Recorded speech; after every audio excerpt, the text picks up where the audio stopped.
Hello guys! Hello, this is for Gemini. Gemini, welcome dito sa aking channel, Palaran888. Welcome guys! Alamin natin Gemini kung anong messages, vibration, gabay energy para sa inyong lahat. So, nasa third week na tayo ng August. Tingnan natin Gemini kung anong kailangan mong marinig. Okay, so please comment down below if you resonated. Please like, share, and subscribe. Okay. Ang first card mo, Gemini, is this week ay nakafocus ka sa vision mo. Okay? So, kung ano yung bago, kung ano ang naiiba, kung ano yung plano mo. Sinasabi ng baraso dito na since nasa Aquarius ka, siguro kung may mga plano ka sa buhay, you have parang goals from your past, present, and your future, na parang na pakiramdam mo hindi nagwo-work, parang ganon. So, parang in short, yung mga diskarte mo sa buhay, siguro yung iba hindi nagwo-work. So, kailangan mo na siguro baguhin, kumbaga. Baguhin natin yung mga diskarte natin sa buhay. Okay? Parang ganon yung sinasabi ng baraso.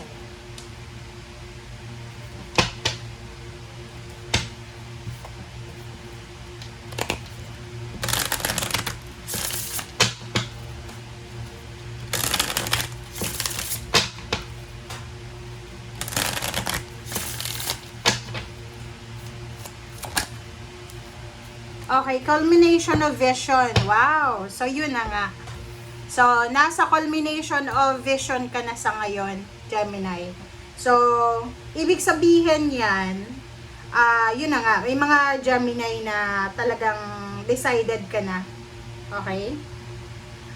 Parang, sinasabi ng baraha sa'yo na ready ka na.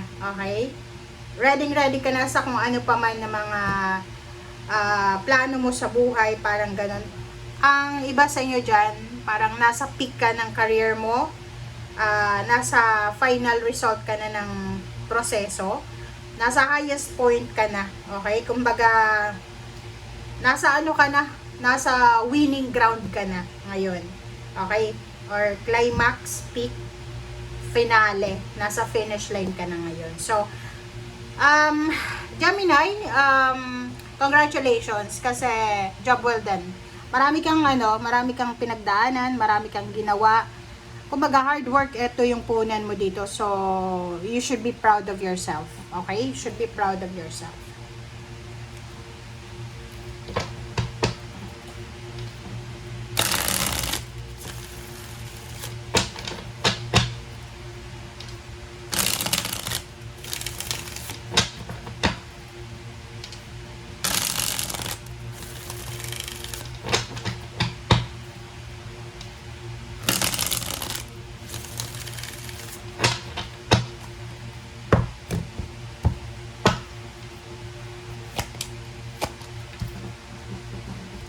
Okay, Three of Swords.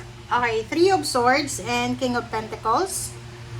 Sa nakikita ko sa inyo dito, sinasabi ng baraha sa'yo na may mga iba sa inyo talaga na medyo disappointed kayo kasi lalo na sa usaping kaperahan, career, medyo yung ini-expect nyo ay hindi yun yung nangyayari. Pero may iba naman sa inyo dito na sobrang masaya kayo kasi para yun na nga, nasa peak season na kayo.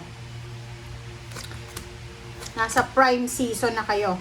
Okay, so sinasabi ng baraha sa iyo dito, Gemini, na this week you are celebrating, you're happy, you're contented, you're free. Parang sa nakikita natin dito sa linggong ito, punong-puno ka ng motivation, inspiration, ng freedom, parang ganyan. And the Empress.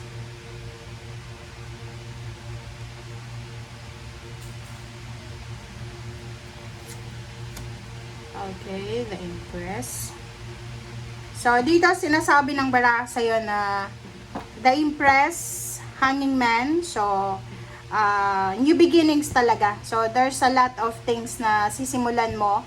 And yun, if ever lang na sa linggong ito may mga diskarte ka na bago or parang innovation ba, sinasabi ng baraha sa'yo na you need to be patient, guys. Okay?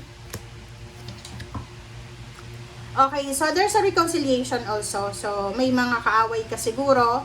Yun, may kaaway, meron kang kakompetensya, ka-misunderstanding na magkakaroon kayo ng time para makapag-usap, kumbaga, malaman nyo yung bawat isa, kung ano yung mga concern nyo sa bawat isa. 5 of Swords and 6 of Cups. So, sinasabi ng baraha dito yon Gemini, yun, kung may mga kaaway kayo, like for example, hindi ka pa rin makamove on sa ex mo, may pakiramdam ka na nasaktan ka, sinasabi ng baraha na you need to move on, okay? I-give up mo na daw yung past, huwag mo nang masyadong balik-balikan yan, kasi hindi na yan makakabuti. And, sinasabi ng baraha, move forward daw para sa financial success. Kumbaga, Gemini, maraming kang blessings na matatanggap. Maraming blessings, maraming pagpapala ka na matatanggap. So, yun, doon ka dapat daw mag-focus. Okay? Wheel of Fortune. So, simula sa linggong ito, maraming magbabago sa buhay mo. Yun na nga, diskarte, mindset, yung mga natin, mga plano natin sa buhay. Okay? Ace of Wands and 7 of Wands. So, dito din, sinasabi ng baraha sa'yo na kailangan mong proteksyonan ang iyong sarili, ang iyong love life, ang emotions mo, ang iyong physical health, ang iyong brain, physical brain talaga guys. And sinasabi ng baraha sa'yo dito na moving forward tayo. Kumbaga yun, bagong diskarte, bagong buhay, and make sure na kalmado ka sa linggong ito. Nandito kasi yung Queen of Cups. Pinapaalalahanan ka na kailangan mo daw na maging kalmado, okay? Umiwas ka sa gulo, umiwas sa tukso na makipagsagutan, alam mo yon, ilaban yung tama sa mali. Kasi hindi mo yan hindi parang yon, sabi dito, you need to let go. Kasi kahit na sino pa yung kausap mo na yan, sa panahon ngayon, mahirap nang itama ang pagkakamali. So, hayaan mo lang sila. Hindi mo obligasyon kung anong mangyayari sa buhay nila. Okay. So, yung mga changes sa buhay nyo, exciting to kasi pwedeng first time mong mag-ibang bansa, first time mong mag-travel, first time mong lumipat ng bahay. Basta first time mo dito. So, congratulations in advance sa inyong lahat. And yung 6 of Cups nyo guys, i-give up nyo na. Okay? May mga old beliefs, old mindsets, old pains and heartaches, mga resentments and grudges na yan na oras na para i-let go. Kasi hindi na yan makakabuti. Unang-unang hindi yan makakabuti sa brain mo. Okay? Sa emotions. And then, hindi yan makakabuti talaga sa'yo. Okay? Thank you. Bye!